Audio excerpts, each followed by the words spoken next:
Hello everyone. मैं Supriya Sonalika political science के इस क्लास में आप सभी का स्वागत करती हूँ।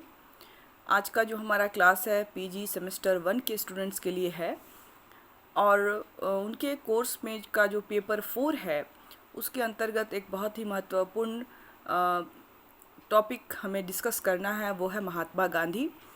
और महात्मा गांधी के अंतर्गत हमें उनका सामाजिक विचार, उनका स्टेट से रिलेटेड जो उनका विचार है, विमेन से रिलेटेड, शिक्षा से रिलेटेड और अहिंसा, सत्य और अहिंसा से रिलेटेड जो उनके विचार हैं उनको देखना है। गांधी जो टॉपिक है, महात्मा गांधी जो भारतीय विचारक हैं, वो इतना अपने आप में एक ब्रॉड टॉपिक है कि उसको सारे जितने उनके विचार हैं हम एक साथ तो नहीं उनको पढ़ सकते हैं। इसलिए हम उनको विभाजित करके कुछ कुछ 2-3 वीडियो में हम उसका अध्ययन करेंगे और पूरी तरह से ये जानने की कोशिश करेंगे कि महात्मा गांधी का जो है भारतीय राजनीतिक चिंतन में जो मॉडर्न थिंकर के रूप में जो हैं उनका क्या योगदान रहा है। आज के क्लास में हम लोग महात्मा गांधी को पढ़ेंगे, उनका संक्षिप्त जीवन परिचय, उनकी रचनाएं और उनके जो सामाजिक विचार हैं उसके अंतर्गत महिलाओं की शिक्षा और महिला शिक्षा के ऊपर उनके क्या विचार थे, उसका अध्ययन हम लोग आज के क्लास में करेंगे। तो महात्मा गांधी ये ऐसा नाम है भारतीय इतिहास में या भारतीय चिंतन में जिससे कोई ऐसा व्यक्ति नहीं है, कोई भी इंडियन अगर कहें तो अनभिज्ञ है, इनको नहीं जानता है। बहुत ही महान व्यक्तित्व इनका है और इनका जो योगदान रहा है या तो हमारे स्वतंत्रता आंदोलन की बात करें या जब पढ़ाई के बाद जब वो इंडिया में आए और उसके बाद इन्होंने जो भी स्वतंत्रता दिलाने के लिए जो इनके प्रयास रहे वो बहुत ही इम्पोर्टेंट रहे हैं। और उन्होंने हर क्षेत्र में, हर फील्ड में अपने विचार दिए हैं, चाहे वो आर्थिक हो या लोकतांत्रिक हो, राष्ट्रवाद से संबंधित हो, स्वराज से संबंधित हो, सत्य अहिंसा से संबंधित हो और या तो उनके जो आदर्श राज्य से संबंधित हो। इन सभी चीज़ों के बारे में उन्होंने बहुत ही बृहद रूप में अपने विचार जो है वो व्यक्त किए हैं। और इनका जो जन्म है, महात्मा गांधी, इनका पूरा नाम मोहनदास करमचंद गांधी है और महात्मा गांधी का जन्म जैसा हम सभी जानते हैं 2 अक्टूबर 1869 को गुजरात के पोरबंदर जो नामक स्थान पे हुआ था। और इनकी जब शादी हुई 1883 में जो है वो कस्तूरबा गांधी से इनकी शादी हुई थी और 4 सितंबर 1888 को वो बैरिस्ट्री की पढ़ाई के लिए जो है वो इंग्लैंड गए और 12 जनवरी 1891 में जब इन्होंने बैरिस्ट्री की परीक्षा पूरी पास कर ली और 10 से 11 जून 1891 को वे भारत के लिए इंग्लैंड से प्रस्थान किए। और इस तरह से उन्होंने जो अपनी पढ़ाई लिखाई जो है वो पूरी की, बैरिस्ट्री की पढ़ाई की, बहुत सारे व्यापक काम उन्होंने साउथ अफ्रीका में भी किए। और उसके बाद जो है इनका जो आगमन जो है होता है इंडिया में वहाँ के बाद, और 9 जनवरी 1915 में जो है ये भारत आते हैं। और यहाँ पे उन्होंने बहुत सारे जो है एकेडमिक चीज़ जो है उसका उन्होंने स्थापना की, आश्रम बनाए, जैसे कि 25 मई 1915 को उन्होंने कोचरब अहमदाबाद में साबरमती जो है आश्रम की स्थापना की। और गांधी जी ने 8 अक्टूबर 1919 को यंग इंडिया का संपादन शुरू किया और पत्रिका का प्रकाशन जो है वो एक पत्रिका है जिसका प्रकाशन उन्होंने शुरू किया। और 5 फरवरी 1922 को जो चौरा चौरी जो घटना हुई के उपरांत उन्होंने असहयोग आंदोलन जो है वो वापस ले लिया और गांधी जी ने दिसंबर 1924 में बेलगाम में कांग्रेस की अध्यक्षता की थी। और 12 मार्च 1930 को गांधी जी ने 78 आश्रम वासियों को लेकर नमक कानून को भंग करने के लिए दांडी यात्रा, आपने सुना होगा, आप जानते होंगे। मैं एक्चुअली इनके कुछ जो महत्वपूर्ण हैं, उन्होंने तो बहुत सारे काम किए, अनगिनत काम किए, लेकिन उनमें से जो कुछ इम्पॉर्टेंट हैं उसको मैं उसको मैं आपको बता रही हूँ। ये चूँकि आप ऑब्जेक्टिव क्वेश्चंस में भी आपको आते हैं, पीजी में चूँकि दोनों तरह के वन वर्ड सेंसर भी हैं, ऑब्जेक्टिव क्वेश्चंस भी हैं, या आफ्टर पीजी आप बहुत सारे कॉम्पिटिटिव एग्ज़ाम्स देंगे तो उसमें भी आपको इन सब चीज़ों को पढ़ना होगा, जानना होगा। इसलिए मैं उसको जो महत्वपूर्ण कुछ उनसे जुड़ी जो उनकी घटनाएं थी उसको मैं उसकी व्याख्या आपको कर रही हूँ, मैं उसको बताने का प्रयास कर रही हूँ। और उसके बाद उन्होंने, गांधी जी ने 1936 में वर्धा में सेवाग्राम की स्थापना की और 1937 में उन्होंने वर्धा शिक्षा योजना आरंभ की थी। और इस तरह से 15 अक्टूबर 1940 को के दिन गांधी जी ने व्यक्तिगत सत्याग्रह प्रारंभ किया और जिसमें विनोबा भावे जो थे प्रथम सत्याग्रही बने। और 30 जनवरी 1948 को जो दिल्ली के बिरला भवन में प्रार्थना सभा में संध्या 5:17 पर नाथूराम गोडसे के द्वारा, हिंदू जो था एक नाथूराम गोडसे नामक हिंदू के ने गोली चलाकर गांधी जी की जो है हत्या कर डाली।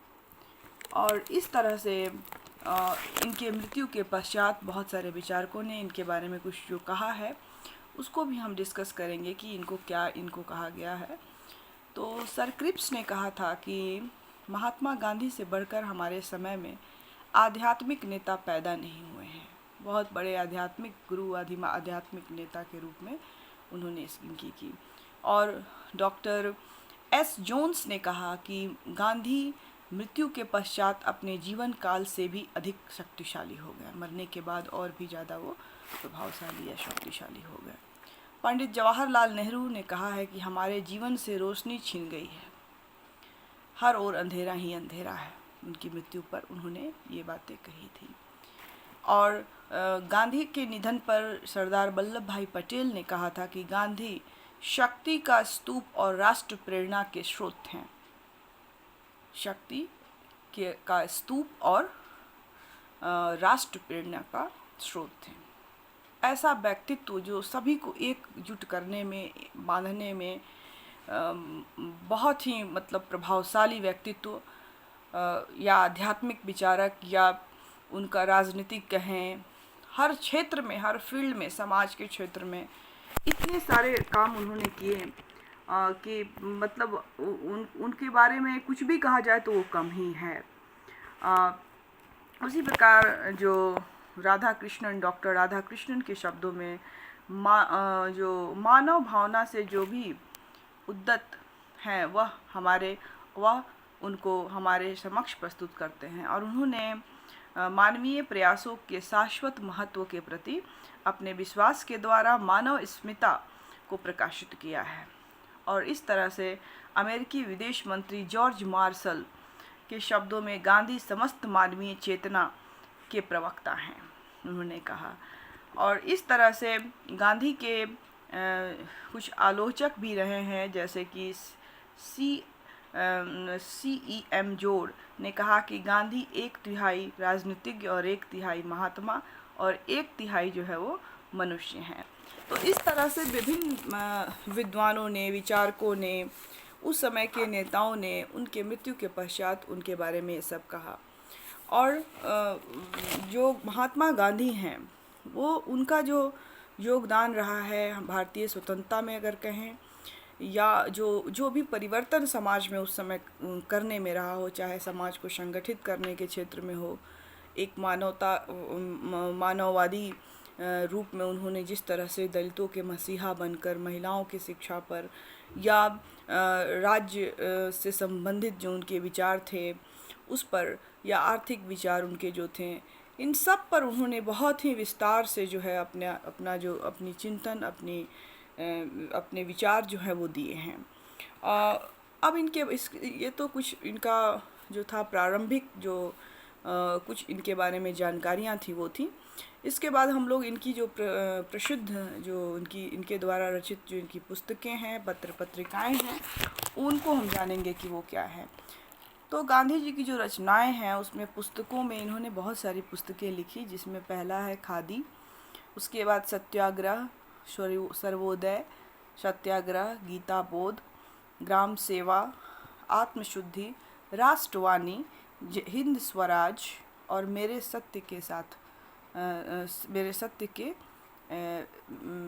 के प्रयोग, इनकी जो आत्मकथा थी, एक्सपेरिमेंट विथ माई ट्रूथ्स।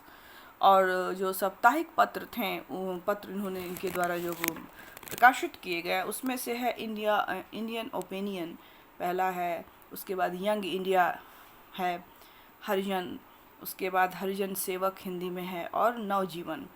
ये कुछ पत्रिकाएं हैं जो इनके द्वारा संपादित की गई थी। महात्मा गांधी के जो जीवन में जो गीता का जो है सर्वाधिक जो है प्रभाव पड़ा था, गीता का। और गीता के प्रभाव से ही गांधी जी कर्म योगी बने।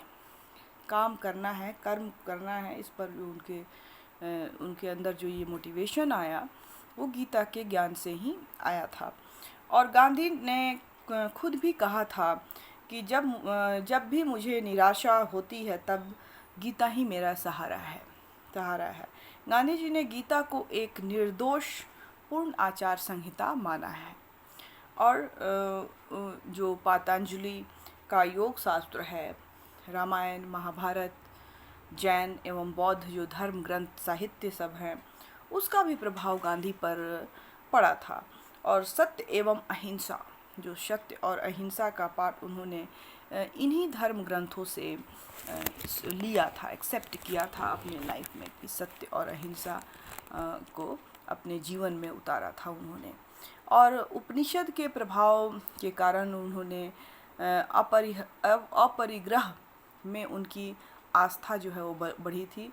और जो सरमन ऑन द माउंट का गांधी पर बहुत व्यापक प्रभाव पड़ा था। और इस पुस्तक की निम्नलिखित बातों को गांधी जी ने पूर्णतः अपने अंदर आत्मसात किया था, जैसे प्रभु के सहारे बुराई का सामना करो, प्रभु के सहारे बुराई का सामना करो। दूसरा, अपने दुश्मनों को भी गले लगाओ, और यदि एक गाल पर कोई थप्पड़ मारे तो दूसरा गाल भी जो है वो तुम उसकी ओर बढ़ा दो।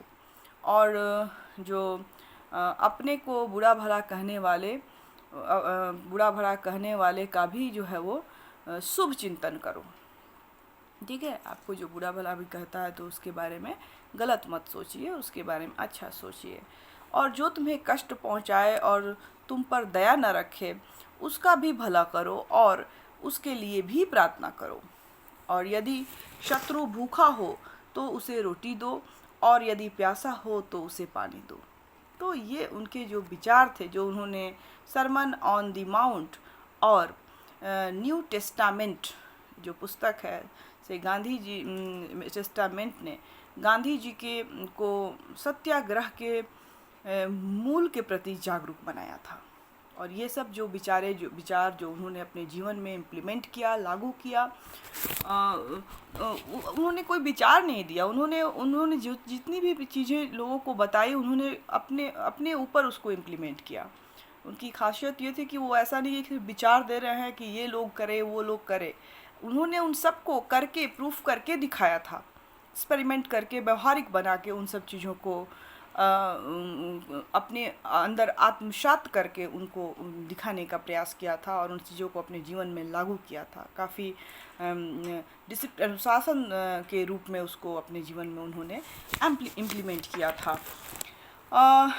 जो गांधी जी ने इस्लाम से ही जो है अहिंसा की शिक्षा ली थी, और स्पष्ट है कि इस्लाम का अर्थ है शांति, सुरक्षा और मुक्ति।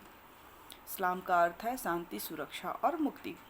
और जो लाओ त्से तथा कन्फ्यूशियस की शिक्षाओं ने भी गांधी जी के नैतिक और राजनीतिक दर्शन पर प्रभाव डाला था। और लाओ त्से के अनाग्रही दर्शन जो उनके जो फिलोसफिकल ऑफ नन एसर्टिव, जो उनका जो दर्शन था, अनाग्राही दर्शन जिसको बोलते हैं, उनका जो है वो गहन प्रभाव जो है उसको देखने को मिलता है गांधी के विचारों में। और जो कन्फ्यूशियस के इस सिद्धांत को पूर्णतः स्वीकार कर चुके थे कि व्यक्ति को दूसरे के साथ ऐसा ही व्यवहार करना चाहिए जैसा कि वह अपने लिए सोचता है, अपने लिए चाहता है। जो और भी बहुत सारे लोगों का प्रभाव जो है गांधी के विचारों पर था, जिसमें थारू रस्किन तथा लॉर्ड टॉल्स्टॉय, लियो टॉल्स्टॉय भी बोलते हैं उनको, लॉर्ड टॉल्स्टॉय जैसे कुछ जो धर्म निरपेक्षवादी लेखकों ने भी गांधी को बहुत ज़्यादा प्रभावित किया था। और थारू से गांधी जी ने जो है वो सविनय अवज्ञा, जो उन्होंने सिद्धांत, जो सविनय अवज्ञा का जो सिद्धांत अपनाया था, वो उनसे थारू जी से लिया था। और कर ना देने की बात सीखी थी, तथा कर ना देने की बात सीखी थी। अननेसेसरी जो कर है, टैक्स, उसको ना देने की बात उन्होंने थारू से ही लिया था।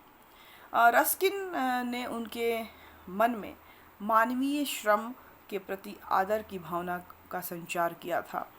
और रस्किन की अनटू द लास्ट, जो उनकी महत्वपूर्ण पुस्तक है रस्किन की, के अध्ययन से उन्हें पता चला कि संसार में सर्वोत्तम जीवन जो है वो किसान और श्रमिकों का है। किसान और श्रमिकों का, संसार में जो सबसे सर्वश्रेष्ठ जीवन है वो किसान और श्रमिकों का होता है। और लियो टॉल्स्टॉय का प्रभाव ही था कि गांधी जी अराजकतावाद से प्रभावित हुए। यह स्पष्ट है कि वह बाद में गांधी ने अराजकतावाद से नाता तोड़ दिया था, लेकिन शुरू में जो है वो उनका प्रभाव जो है गांधी जी के विचारों में जो है वो देखने को मिलता है। और रविंद्रनाथ टैगोर ने महात्मा मोहनदास करमचंद गांधी को जो है वो पहली बार जो है महात्मा वर्ड जो है वो उनको दिया था।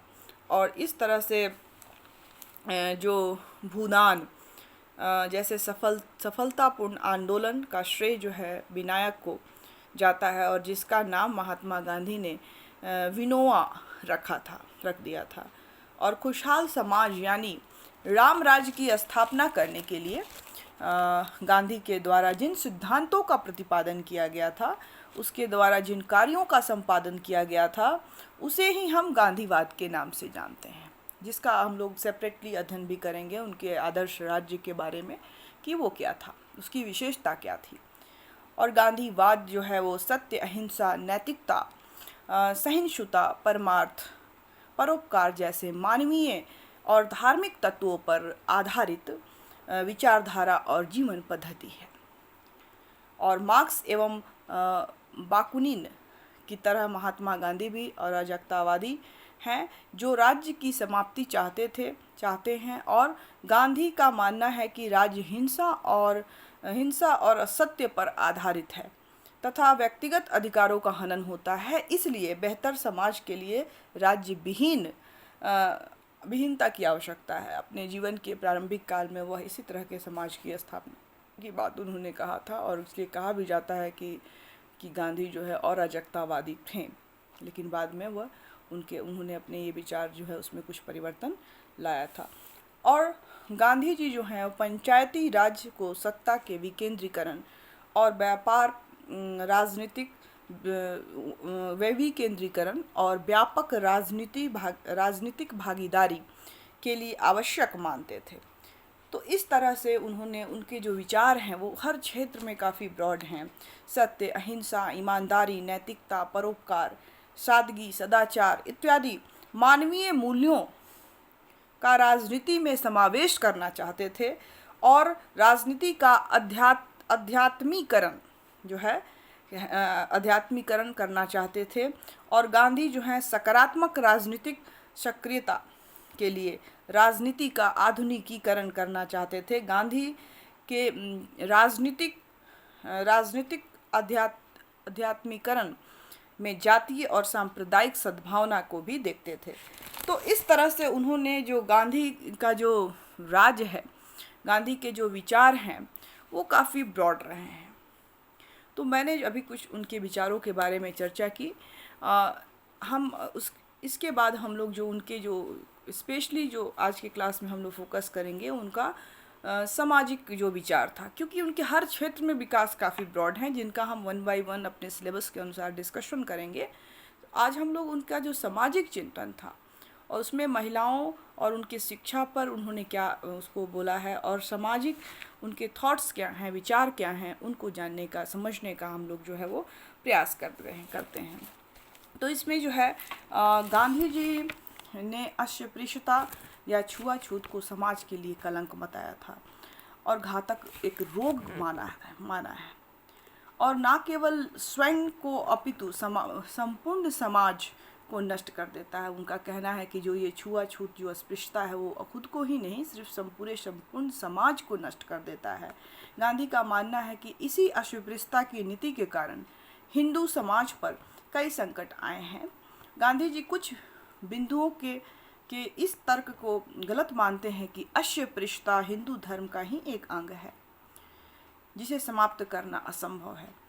कोई भी धर्म अस्पृश्यता का समर्थन जो है वो नहीं करता है। गांधी तो अछूतों को हरिजन अर्थात भगवान के आदमी कहते थे। हरिजन शब्द कहकर उन्होंने अछूतों को पुकारा था। गांधी के हरिजनों को राजनीतिक, सामाजिक और आर्थिक अधिकार देने का निरंतर प्रयास किया था। गांधी जी ने अस्पृश्यता का अंत कराने के लिए हिंदू मंदिरों में हरिजनों का जो प्रवेश करने तथा उन्हें अन्य जातियों की भांति पूजा पाठ करने का जो अधिकार था उसको भी दिलाने का उन्होंने प्रयास किया था।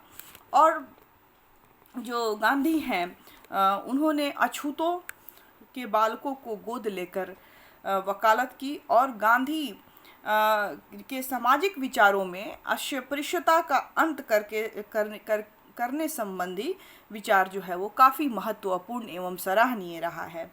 और गांधी जी ने पुरुष की तुलना में स्त्रियों को कमज़ोर नहीं मानना है। उनका विचार था कि पुरुषों की तुलना में महिलाओं को किसी भी हालत में कमज़ोर नहीं मानना है। उन्होंने स्त्री सुधार हेतु देवदासी प्रथा, पर्दा प्रथा, बाल विवाह प्रथा आदि सामाजिक बुराइयों का डटकर विरोध किया उन्होंने, और शुचिता एवं सतीत्व की रक्षा का बहाना बनाकर गांधी स्त्रियों को बंधन में रखना पसंद नहीं करते थे। जो उनके साथ, जो महिलाओं के साथ जो घोर अन्याय अत्याचार हो रहा था, उसके वो घोर विरोधी थे। गांधी जी ने वर्ण व्यवस्था को वैज्ञानिक एवं व्यवहारिक व्यवस्था माना था, और उनका कहना है कि वर्ण व्यवस्था जन्म तथा वंशानुक्रम के सिद्धांत पर आधारित एक शाश्वत नियम है। यदि इस शाश्वत नियम में परिवर्तन लाया जाएगा तो उससे बहुत सारी अव्यवस्थाएं फैल सकती हैं। और गांधी का यह कथन था कि वर्ण व्यवस्था के औचित्य को प्रमाणित करता है, वर्ण व्यवस्था के औचित्य को प्रमाणित करता है कि मनुष्य को यथासंभव परंपरागत एवं पैतृक बच्चों की योग्यता वर्णगत पेशा यानी पैतृक धंधे की ही होती है। गांधी ने वर्ण व्यवस्था के समर्थन के साथ ही यह भी कहा कि सामाजिक दृष्टि से ना कोई काम छोटा होता है और ना ही काम कोई बड़ा होता है। एक वेद पढ़ने का काम भी उतना ही पवित्र है जितना एक चमड़े सुखाने का काम है। अतः काम के आधार पर सभी को राजनीतिक, आर्थिक और सामाजिक समानता का अधिकार मिलना चाहिए। सांप्रदायिक एकता को बनाए रखने के लिए गांधी ने धार्मिक तथा आध्यात्मिक दृष्टिकोण को अपनाया है, और उन्होंने कहा है कि सभी धर्म ईश्वर को प्राप्त करने के विभिन्न मार्ग हैं। अतः इन धर्मों के नैतिक एवं आध्यात्मिक सिद्धांत एक ही समान है। ना कोई धर्म श्रेष्ठ है और ना ही कोई निम्न स्तर का धर्म है। अतः सभी मनुष्यों को चाहिए कि वे सभी धर्मों का समान आदर करें। सभी संप्रदायों को अपने धर्म और संस्कृति की रक्षा करने का अधिकार हो। जिसके लिए उन्हें समान रूप से सामाजिक, आर्थिक, राजनीतिक अधिकार प्राप्त हो। अगर हम सार रूप में कहें, संक्षेप में कहें, तो गांधी भारत के विभिन्न समुदाय जैसे हिंदू, मुसलमान, सिख, ईसाई, पारसी आदि को एकता के सूत्र में बांधना चाहते थे और बांधने के लिए सांप्रदायिक एकता पर इन्होंने बहुत ही बल दिया था, जोरदार इसके समर्थक थे। और गांधी के अनुसार जो शिक्षा का मुख्य उद्देश्य जो होता है वो शारीरिक, बौद्धिक और आत्मा का विकास करना होता है।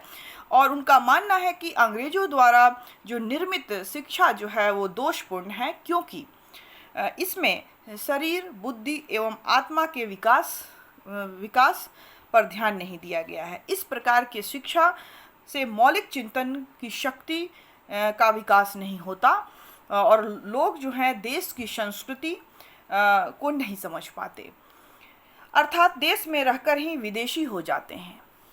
और इसलिए गांधी एक ऐसी शिक्षा व्यवस्था की बात करते थे जिसमें व्यक्ति का सही ढंग से विकास हो सके, उसका नैतिक विकास हो सके और उनमें अपनी संस्कृति के प्रति जो है लगाव हो, जागरूक हो, अपनी संस्कृति के बारे में जाने, अपने पहचान के बारे में जाने।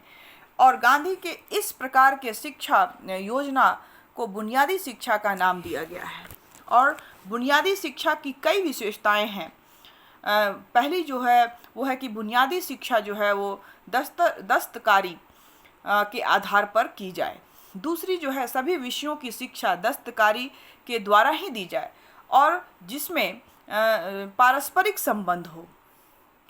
तीसरी जो है इन्होंने बताई है जो प्रारंभिक बुनियादी शिक्षा के बारे में, कि शिक्षा का माध्यम मातृभाषा हो, अंग्रेजी नहीं हो, मातृभाषा हो। जो मातृभाषा आप जो बोलते हैं उस भाषा में हो, ताकि हर लोग के लिए इजी हो उसको पढ़ना, समझना, सीखना।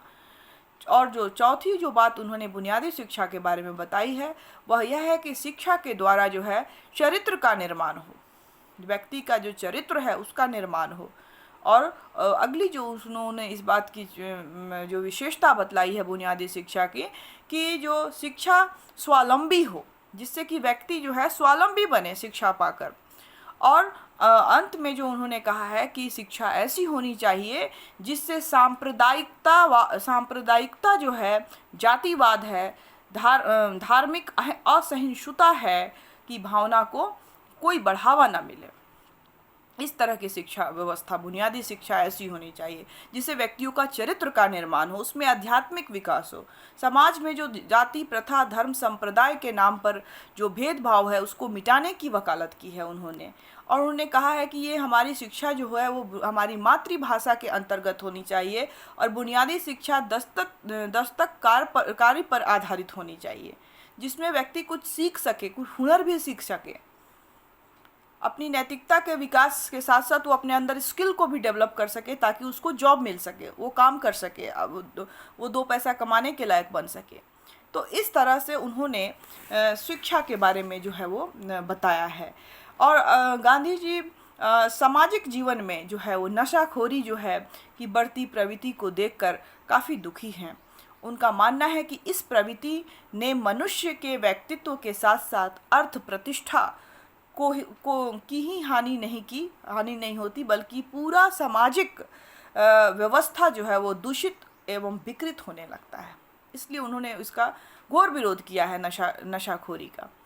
और उन्होंने एक शराबी स्वयं के परिवार के साथ पूरे समाज को भी जो है वो हानि पहुंचाता है। गांव के गरीब लोग नशे पर जो है वो खर्च करते हैं और अपने पारिवारिक जीवन को दुखी बनाते रहते हैं। इसलिए गांधी जी ने नशा पर पाबंदी लगाकर ग्रामीणों एवं शहरी लोगों के जीवन में सुधार लाने की बात कही है। तो ये बेसिक चीज़ें थीं जो उन्होंने सामाजिक जो उनका विचार है उसके अंतर्गत बताया है कि किस तरह से सांप्रदायिक एकता को बनाए रखना है, किस तरह से जाति धर्म के नाम पर ये नहीं करना है और सभी के लिए समान शिक्षा हो। वर्ण व्यवस्था के वो समर्थक थे और वो चाहते थे कि जो जिस वर्ण के हैं उसमें उस चीज़ को काम करें। और ये उन्होंने नहीं कहा कि कोई काम बड़ा है या छोटा है, चाहे वो वेद पढ़ने का भी काम उतना ही महत्वपूर्ण है, चाहे वो कोई छोटा काम जिसको लोग छोटा समझते हैं तो वो है, वो सभी काम है, इम्पॉर्टेंट है। ये उन्होंने फोकस की है। और इस तरह से जो है गांधी जी ने समाज सुधार के क्षेत्र में गांधी जी के विचार और कार्य जो है बहुत ही महत्वपूर्ण रहे हैं। गांधी जी का विचार है कि जो जीवन एक संपूर्ण इकाई है और हम उसे राजनीतिक, धार्मिक, आर्थिक और सामाजिक आदि भागों में बांट नहीं सकते। अतः समाज सुधार का काम राष्ट्रीय मुक्ति आंदोलन के साथ साथ चलना चाहिए। जैसे हम स्वतंत्रता की लड़ाई लड़ रहे हैं, वैसे ही समाज सुधार की भी लड़ाई लड़ी जानी चाहिए। और स्वराज के लिए संघर्ष राष्ट्रीय आत्मशुद्धि की प्रतिक्रिया है और इसके कारण गांधी जी ने स्वराज आंदोलन के साथ साथ सामाजिक जीवन के लिए भी रचनात्मक कार्यक्रम को अपनाया है। और गांधी जी के सामाजिक विचारों में जो महत्वपूर्ण कुछ बातें थी हम लोगों ने डिस्कस किया, और कुछ और जो बातें हैं उसको हम विभिन्न बिंदुओं के अंतर्गत रहकर उसको पढ़ सकते हैं या बता सकते हैं। और उसमें है वर्ण व्यवस्था, अस्पृश्यता का अंत, सांप्रदायिक एकता, स्त्री सुधार और बुनियादी शिक्षा, जो कि मैंने आपको अभी चर्चा की थी। तो वर्ण व्यवस्था, जैसे मैंने पहले ही बताया कि वर्ण व्यवस्था के वो प्रबल समर्थक थे। वर्ण व्यवस्था को सामान्यतः हिंदू सामाजिक जीवन का एक वो दोष समझा जाता है और अनेक व्यक्तियों ने इस बात का प्रतिपादन किया है कि इसका पूर्णतः उन्मूलन कर दिया जाना चाहिए। और दूसरी ओर स्वामी दयानंद जैसे कुछ सुधारक इस बात का प्रतिपादन करते हैं कि वर्ण व्यवस्था को बनाए रखा जाना चाहिए, किंतु उसका आधार जन्म न होकर कर्म होना चाहिए। गांधी जी की विचारधारा जो है इनसे भिन्न है। वे वर्ण व्यवस्था को बनाए रखना चाहते हैं, बनाए रखने के समर्थक हैं, और उनका विचार है कि इसका आधार जन्म ही होना चाहिए, कर्म नहीं। विवेकानंद के विचारों से जो है स्वामी दयानंद के विचारों से वो समर्थन नहीं रखते और वो चाहते हैं कि जो वर्ण व्यवस्था है वो उसका आधार जो है कर्म ना होकर जन्म होना चाहिए। उनका कहना है कि वर्ण व्यवस्था एक समाज वैज्ञानिक व्यवस्था है और वंशानुक्रम का नियम है। नियम एक शाश्वत नियम है।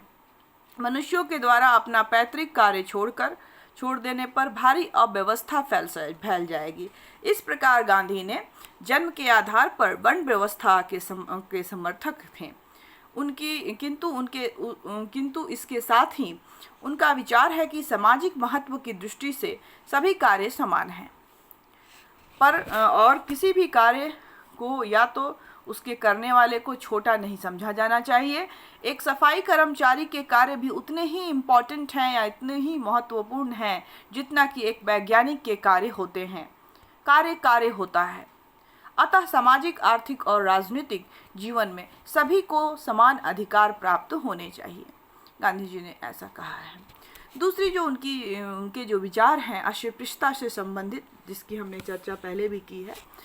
अस्पृश्यता जो है वो भारतीय समाज का एक गंभीर दोष के रूप में उन्होंने देखा है और मध्य एवं आधुनिक युग में नानक, कबीर, राजा राम मोहन राय, स्वामी दयानंद सरस्वती और स्वामी विवेकानंद ने इसका विरोध किया है, किंतु वे इसके मूल आधार को नहीं हिला सके।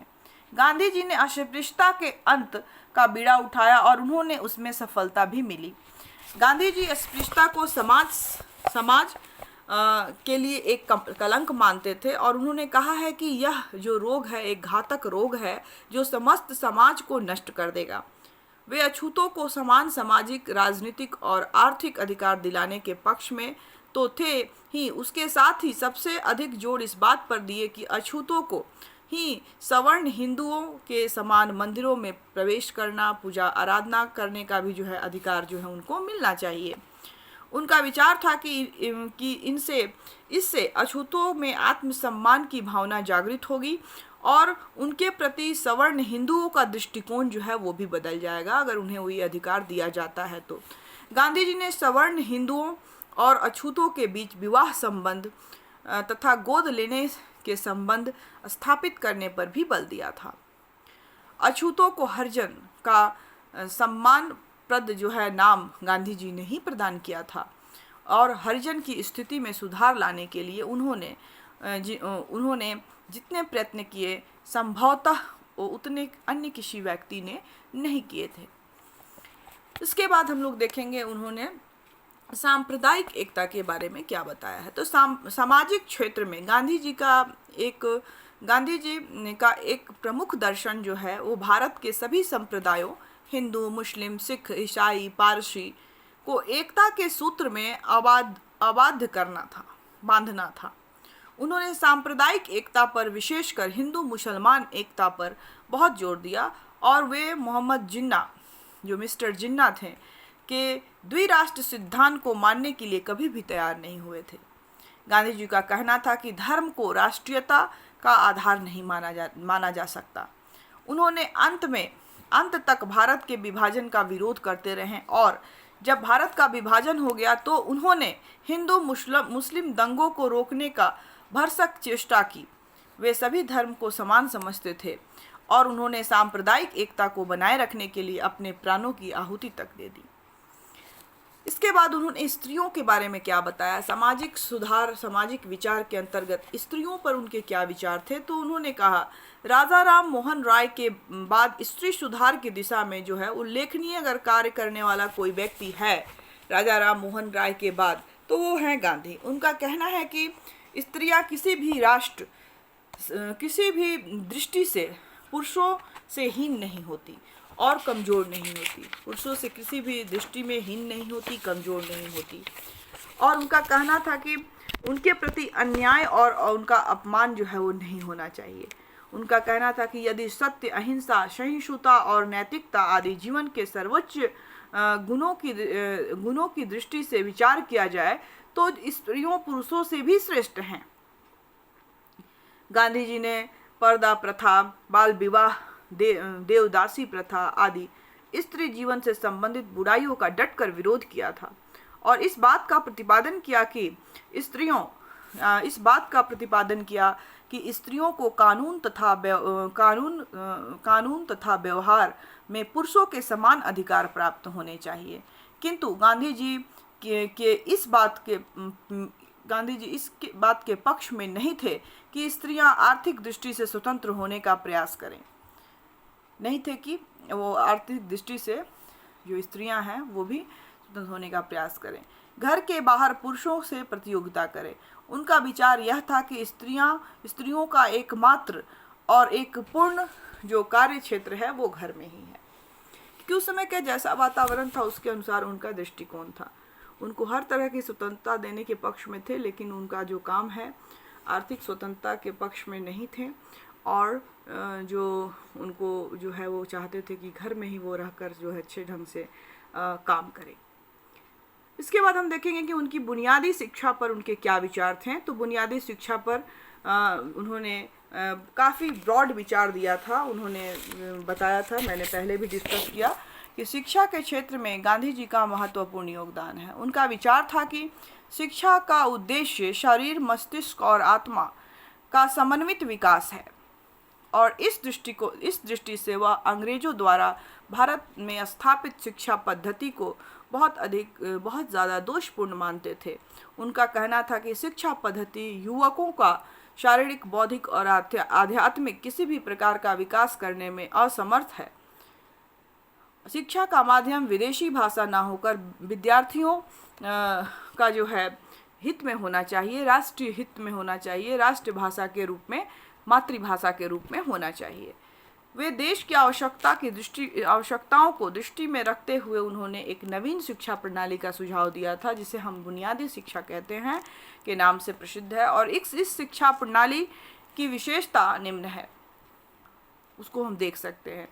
शिक्षा के अंतर्गत प्रत्येक विद्यार्थियों को जो है वो मूल रूप से कोई ना कोई दस्तकारी सिखाई जानी चाहिए और सभी विषयों की शिक्षा के साथ उसे दस्तकारी के द्वारा ही दी जानी चाहिए, जिससे कि सहसंबंध का सिद्धांत, जो थ्योरी ऑफ कॉरेलेशंस जो है वो हो सके। और शिक्षा का माध्यम मातृभाषा होना चाहिए। शिक्षा स्वावलंबी हो, अर्थात विद्यार्थी जिस दस्तकारी के आधार पर शिक्षा प्राप्त करे, उस पर दस्तकारी से विद्यार्थी के जीवन में उसके बाद वह अपना जो है भरण पोषण कर सके। तो गांधी जी के द्वारा शिक्षा में चरित्र निर्माण पर बहुत ज़्यादा बल दिया गया है। उन्होंने नैतिकता, शारीरिक, मानसिक तथा बौद्धिक तीनों तरह की शिक्षाओं पर जो है वो बहुत ज़्यादा उन्होंने फोकस किया है। और जैसा कि हमने देखा कि नशाखोरी सबके भी वो अगेंस्ट में थे। तो ये थे गांधी जी के सामाजिक विचार, जिसमें हमने आज के क्लास में देखा कि महात्मा गांधी का जीवन, संक्षिप्त जीवन परिचय देखा, कुछ विद्वानों के द्वारा उनके मृत्यु के बाद उनको जो कहा गया उनके बारे में उसको देखा, उनकी रचनाएं, उनके जो पत्र पत्रिकाएं हैं उनका अध्ययन किया हमने, और उनका जो मूलभूत सिद्धांत था, स्पेशली जो सामाजिक जो उनका थॉट है उस पर हमने चर्चा की, और जिसमें हमने देखा कि उन्होंने अस्पृश्यता को अंत करने के लिए को एक समाज की बुराई माना, एक रोग माना, और उसको दूर करने का प्रयास किया। सामाजिक जो सांप्रदायिक एकता है उस पर बल दिया। उसके बाद वो जो है स्त्री और पुरुषों की समानता पर विशेष बल दिया, महिलाओं के शिक्षा पर बल दिया। शिक्षा के क्षेत्र में उन्होंने बुनियादी परिवर्तन, बुनियादी शिक्षा का कंसेप्ट दिया, जिसके अंतर्गत जो है वो बौद्धिक चारित्रिक निर्माण हो सके, मानसिक, बौद्धिक तथा शारीरिक, बौद्धिक और मानसिक व्यक्तियों के अंदर जो है वो चेतना जागृत हो सके, और ऐसी दस्तककारी शिक्षा दी जाए जिससे कि शिक्षा ग्रहण करने के बाद जो व्यक्ति स्वावलंबी हो सके और भरण पोषण कर सके। महिलाओं को आर्थिक स्वतंत्रता देने के पक्ष में तो नहीं थे गांधी जी, लेकिन उनकी जो है उनका यह मानना था कि महिलाओं को हर तरह की सुविधाएं जो है वो समाज में समानता जो है वो मिलनी चाहिए। और गांधी जी ने वर्ण व्यवस्था के चूँकि समर्थक थे, इसलिए वो चाहते थे कि जो वर्ण व्यवस्था के आधार पर ही जो है वो जो लोग हैं अपने जन्म के आधार पर ही काम करें। और उन्होंने ये कहा कि सामाजिक दृष्टि से कोई भी जो काम है बड़ा या छोटा नहीं है, चाहे कोई वैज्ञानिक का काम करे या कोई जो है वो सफाई का काम करे, वो दोनों का काम जो है वो सेम है। और इस तरह से उन्होंने एक बहुत ही ब्रॉड जो महिलाओं के जो के अंदर जो उस समय समाज में महिलाओं के प्रति जो कुप्रथाएं थीं, तो एक समाज सुधारक हुए राजा राम मोहन राय, और उनके बाद अगर किसी ने महिलाओं के बारे में बहुत अच्छा अगर प्रयास किया, अगर उनके जीवन स्तर को ऊंचा लाने में, तो वो महात्मा गांधी थे। उन्होंने जो बाल विवाह प्रथा था, पर्दा पर सिस्टम था, देवदासी प्रथा था, इन सभी का उन्मूलन करना चाहते थे, और उस सब से जो है महिलाओं को जो है वो वंचित को दूर करके उनको उनकी स्वतंत्रता पर, उनके अधिकारों पर उन्होंने फोकस किया। और जो है वो समाज में उन्होंने जो नशाखोरी और इस तरह की जो बुराई है उसको भी दूर करने का उन्होंने प्रयास किया। और गांधी जी ने जो शिक्षा पर जो विशेष फोकस किया, जिसका जो लक्ष्य था, उद्देश्य था, शरीर, बौद्धिक और आत्मा का विकास करना था। तो ये संक्षेप में हम लोगों ने देखा गांधी जी के सामाजिक विचार। आई होप आपको समझ में आया हो। अगर कोई समस्या हो तो आप कमेंट सेक्शन में जाके अपने सवाल रख सकते हैं। हम अपने अगली क्लास में निश्चित रूप से उस प्रॉब्लम का सलूशन देंगे। और आज का हमारा क्लास यहीं समाप्त होता है। बहुत जल्द हम नए टॉपिक के साथ आपसे फिर मिलेंगे। तब तक के लिए घर में रहें, सुरक्षित रहें, पढ़ते रहें। Thank you all of you.